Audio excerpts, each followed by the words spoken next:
Produire industriellement du lait de soja avec pour contrainte d'arriver à une balance CO2 neutre à l'horizon 2020, c'est l'objectif de Soginal. Cette société du groupe DIN, acteur mondial de l'industrie agroalimentaire, emploie 82 personnes sur le site d'Issenheim, près de Guebwiller. 2020, c'est dans 10 ans, autant dire demain. Pour parvenir à cet objectif ambitieux, il faut s'organiser en conséquence. Nous avons au top de l'organisation des responsables sécurité, environnement, qui ont en charge de réduire cet impact et qui ont plus de poids aujourd'hui dans l'organisation que les gens en charge de la production elle-même.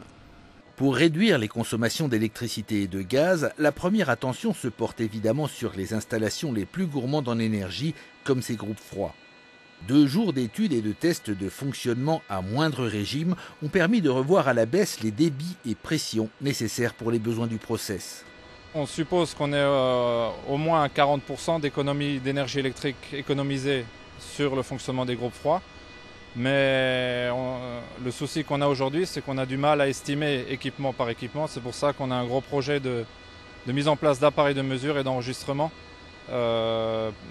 qui nous permettront de voir exactement les économies encore possibles et les consommations exactes de chaque appareil, de chaque process.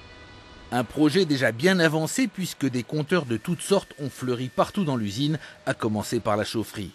Ailleurs, les débits d'eau, d'air, de vapeur, de gaz et la consommation électrique commencent à être étroitement surveillés sur chaque entité.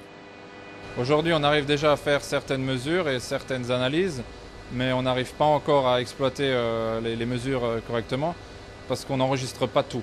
Et dans le futur, on enregistrera tout et on pourra revenir en arrière sur des phases de process pour analyser et voir les déviances ou les anomalies et les gains possibles. D'autres économies d'énergie sont réalisées dans l'entreprise. Par exemple, pour le chauffage de l'usine et des bureaux, les calories nécessaires sont maintenant entièrement récupérées sur le process. Suppression de la climatisation. Le rafraîchissement des locaux est obtenu avec un système de circulation d'eau de pluie. Tous ces investissements ont permis de réduire de 27% la consommation d'énergie thermique depuis 2008. Une performance qui place le site alsacien largement en tête des unités du groupe. Produire, tout le monde est capable de le faire. Produire en tenant compte de son impact sur l'environnement, ça devient beaucoup plus difficile, mais c'est surtout une nécessité.